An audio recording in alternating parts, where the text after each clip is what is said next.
నమస్తే, నేను మీ Madhu. Welcome to greater Guntur. ముందుగా హెడ్లైన్స్ చూద్దాం.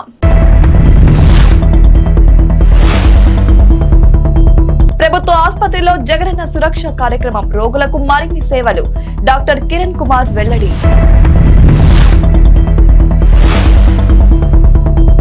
అంజిరెడ్డి హాస్పిటల్లో నేడు cochlear implant switch on programme.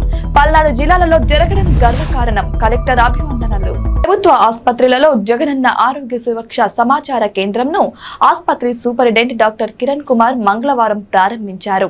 నిన్న ముఖ్యమంత్రి జగన్మోహన్ రెడ్డి జగనన్న ఆరోగ్య సురక్షపై సమీక్ష చేసిన నేపథ్యంలో జిల్లా కలెక్టర్ ఎం వేణుగోపాల్ రెడ్డి ఆదేశాల మేరకు హెచ్డిఎస్ వైస్ చైర్మన్, వైసీపీ శాసనసభ్యులు ముస్తఫా సహకారంతో వివిధ జిల్లాల నుంచి వచ్చిన రోగుల ఆరోగ్యంపై సమాచారం ఇవ్వడమే కాకుండా వారికి వైద్య పరీక్షలు జరిగే విధంగా చర్యలు చేపట్టినట్టు ఆయన చెప్పారు.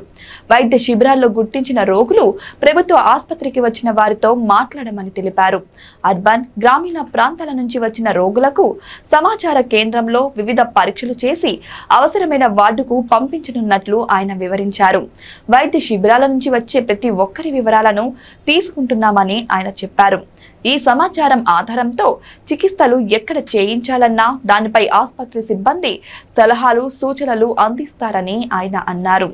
ఈ సమాచార కేంద్రంలో ఒక వైద్యుడు, ఫార్మసిస్టు, నర్సింగ్, ఒక ఏఆర్ఎంఓ అందుబాటులో ఉంటారని ఆయన తెలిపారు. అవసరాన్ని బట్టి కేంద్రం వద్ద ఒక స్ట్రెచ్చర్, వీల్ చైర్ కు అందుబాటులో ఉంచినట్లు ఆయన చెప్పారు. రోగుల ఆరోగ్య పరిస్థితులను ఎప్పటికప్పుడు తెలుసుకొని కావలసిన మందులు అందించేందుకు చర్యలు తీసుకుంటామని ఆయన చెప్పారు. ఈ కార్యక్రమంలో civil surgeon RMO doctor Satish Kumar, nursing superintendent Asha Sajani, administrator Praveen Kumar, Aarogyasri జిల్లా కోఆర్డినేటర్ డాక్టర్ జయరామకృష్ణ పాల్గొన్నారు. రాగల రోజుల్లో ఈ కౌంటర్ అయితే మాత్రం దాదాపు 2 నెలల పాటు మేము ఉంచడానికి కూడా సిద్ధంగా ఉన్నాం. ఈ 2 నెలలు కూడా ఇక్కడ ప్రతిరోజు 9 గంటల నుంచి 4 గంటల వరకు ఈ కౌంటర్ ఓపెన్ చేస్తూ ఉంటుంది. ఇక్కడ మనం చూస్తూ ఉంటే సమగ్ర వైద్యశాల జగనన్న ఆరోగ్య సురక్ష కేంద్రం, సమాచార కేంద్రంగా ఇది మీరు గుర్తించాల్సిన అవసరం ఉంది. ప్రజలందరూ కూడా గుర్తుపెట్టుకొని అలానే విలేజ్ నుంచి కానీ పెరిఫరీ నుంచి, కొంతమంది బాపట్ల నుంచి, కొంతమంది నరసరావుపేట, కొంతమంది దుర్గి, కొంతమంది గురజాల నుంచి కూడా పేషెంట్లు ఇక్కడ రావడం జరుగుతుంది. కాబట్టి దూర ప్రాంతాల నుంచి వచ్చేవాళ్ళు కూడా ఇది గ్రహించి ఇక్కడికి వచ్చేసి ఈ కౌంటర్కి వచ్చి వాళ్ళ పేరు నమోదు చేసుకొని వాళ్ళు సత్వరం జగనన్న సురక్ష భాగంలో వైద్యాన్ని అందిపుచ్చుకొని జాగ్రత్తగా ఇంటికి వెళ్ళడానికి మీరు కూడా ప్లాన్ చేయాలని మేము కోరుతున్నాం. సూపరింటెండెంట్ ఆఫీస్ ఛాంబర్ ఎదురుగా ఉన్నామండి.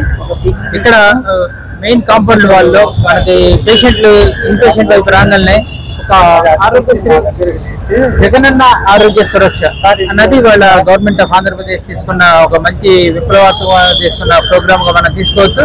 ఇది జగనన్న ఆరోగ్య సురక్ష ప్రజలకు రక్ష అనేది ప్రతి ఒక్కళ్ళు వాళ్ళ ఆదరిస్తున్న కార్యక్రమంగా మనం తీసుకోవాల్సిన అవసరం ఉంది. వాళ్ళ దాదాపు కొన్ని వందల క్యాంపులు కండక్ట్ చేసి అర్బన్ ఏరియా కానీ, రూరల్ ఏరియా కానీ, గుంటూరు చుట్టుపక్కల బాపట్ల, అలానే నరసరావుపేట, సత్తెనపల్లి, వేరే 3-4 జిల్లాల్లో కూడా వాళ్ళ పేషెంట్ మనకి ఇక్కడికి ఆరోగ్య సురక్షగా ఎగ్జామిన్ చేసి క్యాంపుల్లో చూసిన కేసుల్ని వాళ్ళ గవర్నమెంట్ హాస్పిటల్ పంపించడం జరుగుతూ ఉంది. అక్కడ క్యాంపుల్లో ఐడెంటిఫై చేసిన కేసుల్ని ఇవాళ వైద్యానికి, ట్రీట్మెంట్కి కానీ, ఆపరేషన్స్ కానీ వాళ్ళ గవర్నమెంట్ హాస్పిటల్కి వచ్చినప్పుడు వాళ్ళకి ఇబ్బంది కలగకుండా ఉండడం కోసం నిన్న జగనన్న సురక్ష ప్రోగ్రామ్ లో భాగంగా ఒక రివ్యూ మీటింగ్ లో మన సీఎం గారు చెప్పింది ఏంటంటే వీళ్ళని చేయి పట్టుకుని నడిపించాల్సిన బాధ్యత ఉంది. వీళ్ళని హాస్పిటల్కి చేర్చే బాధ్యత ఏఎన్ఎంలు కానీ, అక్కడ ఉన్న ఆశా వర్కర్లు కానీ తీసుకుంటారు.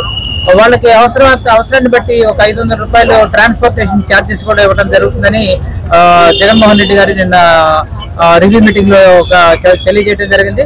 అదే క్రమంలో ఇక్కడికి వచ్చిన పేషెంట్లకి ఇబ్బంది కలగకుండా ఉండటం కోసం వాళ్ళని రిసీవ్ చేసుకోవడానికి ఇక్కడైతే మాత్రం మా వైద్య బృందం అంతా కూడా రెడీగా ఉంది.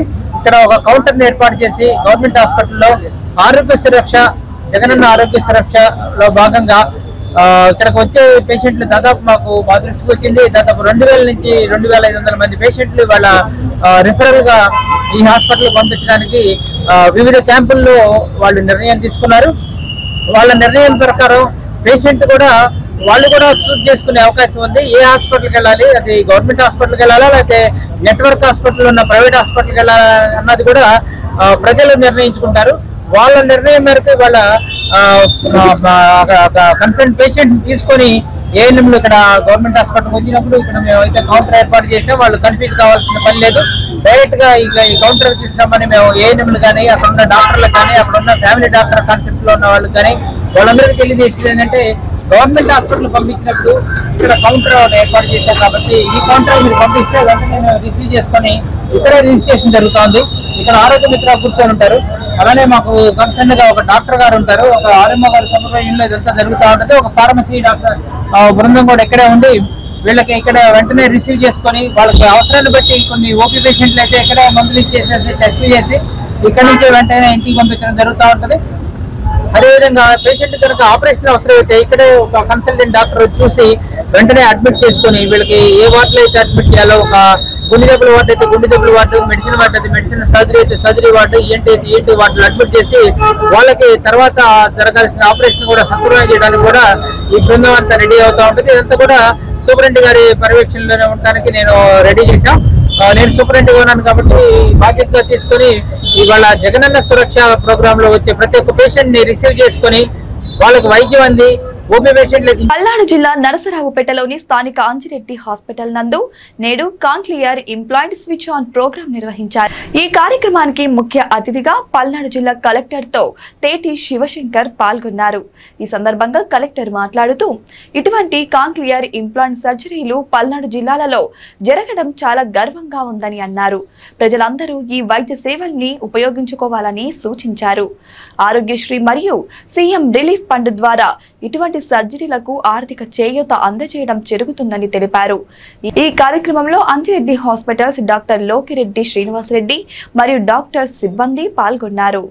ఈ ఎలక్ట్రికల్ ఎనర్జీ నుంచి సౌండ్ ఎనర్జీగా కన్వర్ట్ చేస్తారు లోపల. ఈ ఎలక్ట్రోడ్స్ మనం ఏమైతే పెట్టామో ఈ ఎలక్ట్రికల్ ఎనర్జీ సౌండ్ ఎనర్జీగా కన్వర్ట్ చేసి బ్రెయిన్ పంపిస్తుంది సార్. సౌండ్ వినిపిస్తుందని ఆడిటరీ కార్టెక్స్ పంపిస్తుంది సార్. అప్పుడు వాడు మాటలు వినే సెంటర్కి ఈ సిగ్నల్స్ వెళ్తాయి. అప్పుడు గొంతుకి సిగ్నల్ వస్తుంది సార్. ఇంకా స్పీచ్ థెరపీ ఇచ్చే కొద్దికి పిల్లాడు మాట్లాడటం అనేది. అందరికీ నమస్కారం. ఈరోజు పల్నాడు జిల్లా హెడ్ క్వార్టర్స్ నరసరావుపేటలో ఒక మంచి కార్యక్రమం డాక్టర్ అంజిరెడ్డి హాస్పిటల్స్లో ఒక 4 పిల్లలకి కాక్లియర్ ఇంప్లాంటేషన్ అన్నది పెట్టి ఈరోజే స్విచ్ ఆన్ చేయడం అన్నది జరుగుతుంది. ఇప్పుడు మీరు అందరూ కూడా చూస్తున్నారు. ఇక్కడ ఉన్న 4 పిల్లల్లో కూడా బై బర్త్ వీళ్ళకి హీరింగ్ ప్రాబ్లం ఉంది. సో దానికి వెంటనే వాళ్ళు ఇక్కడ డాక్టర్ అంజిరెడ్డి హాస్పిటల్స్ తెలుసుకొని ఇక్కడికి అప్రోచ్ అయ్యి ఈ కాక్లియర్ ఇంప్లాంటేషన్ చేసుకునే విధంగా చేశారు. సో ముఖ్యంగా ఒక మంచి యాక్టివిటీ అంటే ఇందులో ఇది చాలా ఖర్చుతో కూడుకుని ఉన్న పని. అట్ ది సేమ్ టైం ఏంటంటే అన్ని హాస్పిటల్స్లో జరగదు. అంటే ఆంధ్రప్రదేశ్లోనే ఒక 5-6 హాస్పిటల్స్ జరుగుతుంది. మన దగ్గర గుంటూరు, విజయవాడ మణిపాల్ హాస్పిటల్ అండ్ పల్నాడు జిల్లాలో నరసరావుపేటలో జరుగుతుంది ఇటువంటి కార్యక్రమం.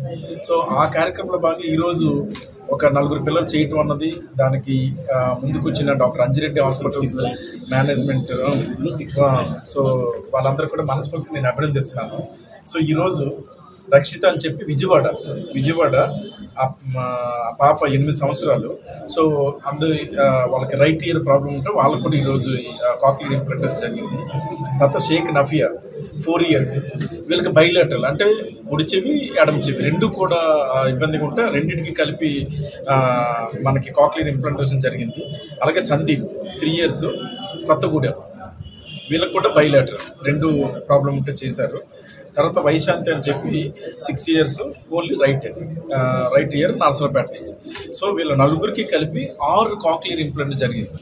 ఎందుకంటే 2 పిల్లలకి 2 కూడా వినపడకపోవడంతో బైలేటరల్ కాక్లియర్ ఇంప్లాంటేషన్ కూడా చేయటం జరిగింది అన్నమాట.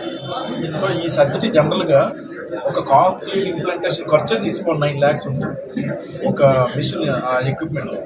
సో ఇంకా మనకి సర్జరీస్ ఇంకా అదరంతా కలిపి సుమారు 8 లక్షల రూపాయలు ఒక కాక్లియర్ ఇంప్లాంటేషన్. అదే 2 అయితే 16 లక్షలు ఉంటుంది. సో ఇది 16 ప్లస్ 16, సో 32 లక్షల రూపాయల విలువైన సర్జరీస్ ఉచితంగా చేసినందుకు డాక్టర్ అంజిరెడ్డి హాస్పిటల్స్, అంటే ఉచితంగా అంటే మన పేషెంట్స్ నుంచి వీళ్ళేమీ రూపాయి పే చేయట్లేదు, పేషెంట్స్ వైపు నుంచి ఇది ఉచితంగా చేసినట్టు. సో గవర్నమెంట్ నుంచి మన అంజిరెడ్డి హాస్పిటల్కి ఏం సపోర్ట్ చేస్తున్నాం అంటే సిఎంఆర్ఎఫ్ నుంచి ఒక 2 కేసెస్, ఆరోగ్యశ్రీ నుంచి 2 కేసెస్.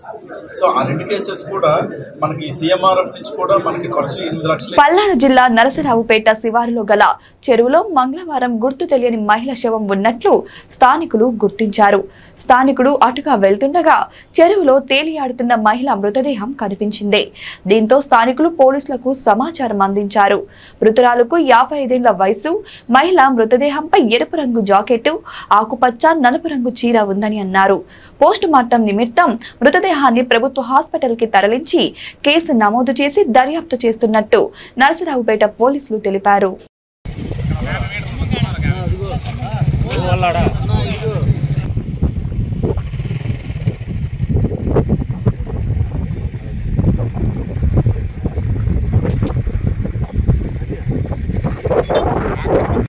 ఈరోజు సుమారు 10-10:30 ఆ టైంలో రావిపాడు విఆర్ఓ గారి ద్వారా వల్లభ చెరువు నుంచి నర్సపేట టవర్స్ వల్లభ చెరువు నుంచి పమ్మిడిపాడు వెళ్ళే దారిలో మెయిన్ రోడ్డుకు సుమారు పొలాలకు వెళ్ళే బండపాట్లో సుమారు 50 మీటర్ల లోపలికి వెళ్ళిన తర్వాత సుమారు ఒక 60 సంవత్సరాలు పైబడినటువంటి ఒక ఆడ మనిషి శవం ఉందని చెప్పేసి మాకు వచ్చిన ఇన్ఫర్మేషన్ ప్రకారం అక్కడ వెళ్ళడం జరిగింది.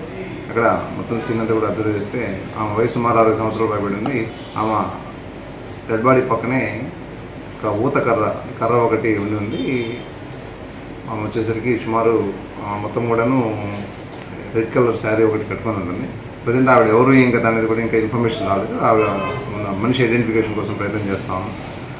ముందు మనిషిని ఐడెంటిఫై చేసిన తర్వాత ఆ మరణానికి గల కారణాలు ఏమంటే అనేది కూడా ప్రత్యేకంగా వెరిఫై చేసి ఆ మరణ కారణాలను ముందు తెలియపరచగలరు.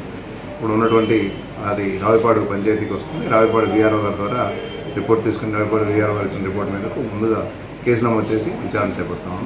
మిగిలిన వివరాలను కూడా ఫర్దర్ ఇన్వెస్టిగేషన్ తెలియపరచడం జరుగుతుంది. Thank you.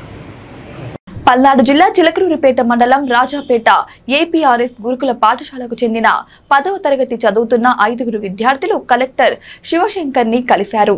Money school PET teacher బండ్ల అశోక్ విచక్షణ రహితంగా కొట్టాడని కలెక్టర్ కు విద్యార్థులు ఫిర్యాదు చేశారు. ఈ సందర్భంగా విద్యార్థులు మాట్లాడుతూ ఏమి చేయకపోయినా తమతో పాటు మరో 50 మంది విద్యార్థులను పీఈటీ టీచర్ బండ్ల అశోక్ కొట్టారని విద్యార్థులు ఆరోపించారు. స్కూల్లో కనీస వసతులు కూడా లేవని కలెక్టర్ కి విద్యార్థులు ఫిర్యాదు చేసినట్టు తెలిపారు. టీచర్ అశోక్ పై చర్యలు తీసుకోవాలని కలెక్టర్ ను కోరారు విద్యార్థులు.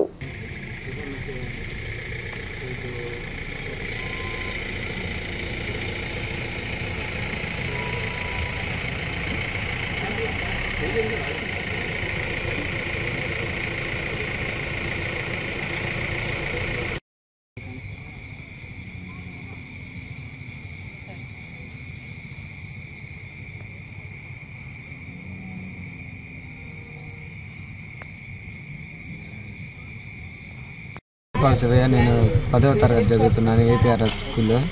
పొద్దున పీఈటీ సార్ వచ్చారు. దెబ్బ వచ్చి మా క్లాసు సూర్యప్రకాశ్ అనే అబ్బాయిని కొట్టాడు. ఎందుకు కొట్టాడో కూడా తెలియదు, కొట్టి వెళ్ళిపోయాడు. తర్వాత తీరా అడిగితే క్లీనింగ్ చేయలేదని చెప్పారు సార్. క్లీనింగ్ చేసే అబ్బాయికి కూడా క్లీనింగ్ లీడర్ ఎవరు చెప్పలేదు సార్. తర్వాత తెలుసుకొని మేము చెప్పాక క్లీనింగ్ చేస్తున్నాడు. క్లీనింగ్ చేస్తుంటే వచ్చి కొట్టేసి వెళ్ళిపోయాడు. ఆ అబ్బాయికి వాతలు బాగా పడ్డాయి సార్. పడితే అది అని తర్వాత అది కాక ప్రిన్సిపల్ మేడం ఉన్నంతసేపు ఏమనలేదు. తర్వాత ప్రిన్సిపల్ మేడం 2 రోజులు లీవ్ పెట్టారు. సార్ ఎవరు పర్మిషన్ లేకుండా వచ్చారు. వచ్చి మీ సంగతి చూస్తా అని 4 ఉన్నారు సార్. బండ్ల అశోక్ సారు, పీటీ సార్, తర్వాత మ్యాథ్స్ సారు బాలకృష్ణ సార్, తర్వాత GLN madam sir, Lakshmi Narasimha madam, ఆమె సోషల్, తర్వాత లావణ్య మేడం సార్. 4 బాగా టార్గెట్ చేసి అందరం కొడుతున్నారు సార్. తర్వాత ఈ 2 రోజులు ఫుడ్ బాగాలేదు సార్. బాగా ఫుడ్ ఏమో ఒక రోజు సంగటిగా ఉంది, ఒక రోజు మాడిపోయింది. తర్వాత డ్రింకింగ్ వాటర్ లేవు సార్. ఆ 2 రోజులు బాగా ఇబ్బంది పడ్డా. ఇంటికాడ నుండి తెచ్చుకున్న తిని ఆ 2 రోజులు పస్తులు కొనుక్కున్నాం సార్. తర్వాత ఇలా భరించలేక కలెక్టర్ సార్కి మా బాధ చెప్తున్నాను రోడ్డు మీద వస్తుంటే వాళ్ళు ఆపడానికి ప్రయత్నించారు సార్. మేము ఆపలేదు సార్. తర్వాత పోలీసులు ఫోన్ చేశారు సార్. అలా పోలీసులు ఏమో స్కూల్ కాడికి వెళ్ళి వచ్చారు సార్. తర్వాత స్కూల్ కాడ ఏమైందో తెలియదు. మా కాడికి వచ్చి మమ్మల్ని ఆపారు. మీరు ఎందుకు వెళ్తున్నారు, అసలుకి ఏంది మీ బాధ అని అడిగారు సార్. మేమైతే ఫుడ్ బాగా, ఎడ్యుకేషన్ లేదు, మమ్మల్ని టార్గెట్ చేస్తున్నారు, ఈ 3 చెబితే ఈ 3 చెప్పి అయిపోయాక తర్వాత పోలీసులు ఎంఆర్ఓ మేడానికి ఫోన్ చేశారు సార్. ఫోన్ చేసినప్పుడు ఈ 3 చెప్పారు, బాగానే ఉంది సార్. తర్వాత ప్రిన్సిపల్ మేడం టార్గెట్ చేస్తున్నారని కూడా చెప్పారు సార్. మేము చెప్పినాం సార్, ప్రిన్సిపల్ మేడం ఎవ్వరు మాకు రచ్చగొట్ల, మా అంతటికి మేము వచ్చిన మా బాధలు పడలేక అని చెబితే కాదు, మళ్ళీ ఎవరికో ఫోన్ చేసి ప్రిన్సిపల్ మేడం టార్గెట్ చేస్తుంది. ఆ స్కూల్ కాడికి వెళ్ళినప్పుడు వాళ్ళు ఏదో చెప్పుంటారు సార్. రైతన్న బాగుంటేనే రాష్ట్రం బాగుంటుందని నమ్మిన ప్రభుత్వం తమదని, గత ప్రభుత్వానికి మనందరి ప్రభుత్వానికి మధ్య ఎంత తేడా ఉందనేది ప్రతి రైతన్న ఆలోచించాలని సీఎం జగన్ స్పష్టం చేశారు. వైఎస్ఆర్ రైతు భరోసా, పీఎం కిసాన్ కింద వరుసగా 5వ ఏడాది 2వ విడత పెట్టుబడి సాయాన్ని అందించే కార్యక్రమాన్ని సీఎం జగన్ సత్యసాయి జిల్లా పుట్టపర్తిలో ప్రారంభించారు. ఈ సందర్భంగా నిర్వహించిన బహిరంగ సభలో సీఎం జగన్ మాట్లాడుతూ రాష్ట్రంలోని 53.53 లక్షల మంది రైతన్నలకు మంచి జరిగిస్తూ ఈ కార్యక్రమం అయిపోయిన వెంటనే బటన్ నొక్కి నేరుగా దాదాపు 2200 కోట్ల జమ చేసే మంచి కార్యక్రమానికి శ్రీకారం చేపడుతున్నామని సీఎం పేర్కొన్నారు. ఈ రోజు రేపటిలోపు మన ప్రభుత్వం తరపున ఇవ్వాల్సిన 1200 కోట్లు నేరుగా ప్రతి రైతన్న ఖాతాలో జమ అవుతుందన్నారు. ఇక పీఎం కిసాన్ కింద రావాల్సిన 1000 కోట్ల రూపాయలు వాళ్ళు ఇచ్చిన వెంటనే ప్రతి రైతన్న ఖాతాలో జమ అవుతుందని అన్నారు. దాదాపుగా 53,53,000 మంది రైతన్నలకు మంచి జరిగిస్తూ ఈ కార్యక్రమం అయిపోయిన వెంటనే బటన్ నొక్కి నేరుగా దాదాపుగా 2200 కోట్ల రూపాయలు జమ చేసే మంచి కార్యక్రమానికి శ్రీకారం చుడతా ఉన్నాం. ఈరోజు బటన్ నొక్కగానే ఈరోజు రేపట్లో మన ప్రభుత్వం తరఫున ఇవ్వాల్సిన 1200 కోట్ల రూపాయలు నేరుగా ప్రతి రైతన్న ఖాతాల్లోకి జమ అవుతుంది. ఆ తర్వాత త్వరలోనే పీఎం కిసాన్ కింద రావాల్సిన ఆ సొమ్ము కూడా మరో 1000 కోట్ల రూపాయల సొమ్ము కూడా వాళ్ళు ఇచ్చిన వెంటనే త్వరలోనే ప్రతి రైతన్న ఖాతాల్లోకి జమ అవుతుంది. ఇక్కడికి రాకమునుపు కూడా వాళ్ళతో మాట్లాడే ప్రయత్నమే చేశాం. ఈరోజు నేను బటన్ నొక్కుతా ఉన్నాను. నా డబ్బులతో పాటు మీ డబ్బులు కూడా జత అవుతే కన్నా రైతుల ముఖంలో ఇంకా ఎక్కువ చిరునవ్వు కనిపిస్తుంది. మీ డబ్బులు కూడా క్రోడీకరించగలుగుతారా అని చెప్పి కూడా అడిగే కార్యక్రమం చేశాం.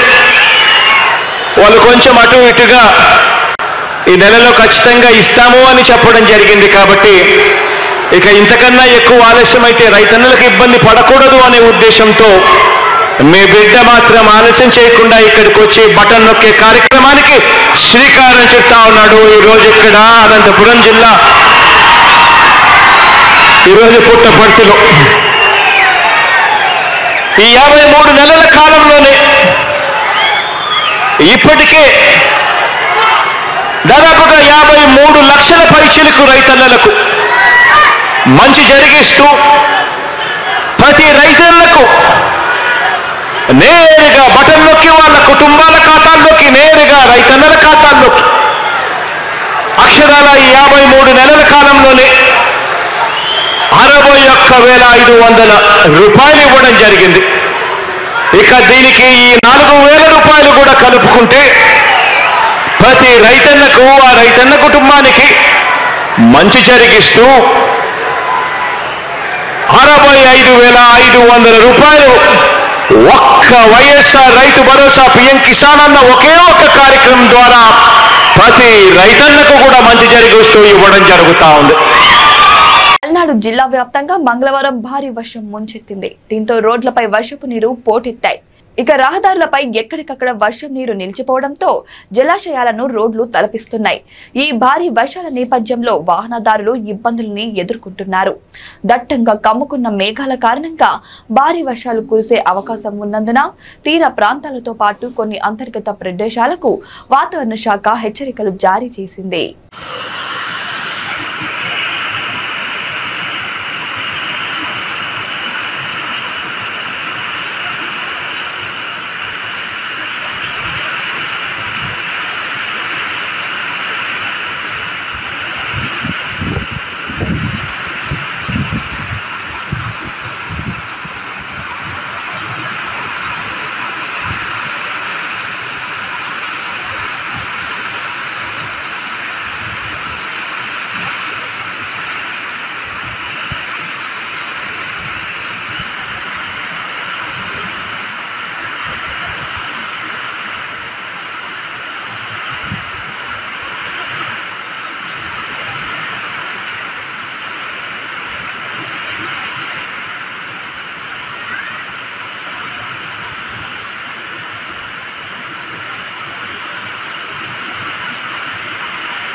ఇవి ఇవాల్టి వార్తా విశేషాలు. మరిన్ని విశేషాల కోసం చూస్తూనే ఉండండి. అంతవరకు నమస్కారం.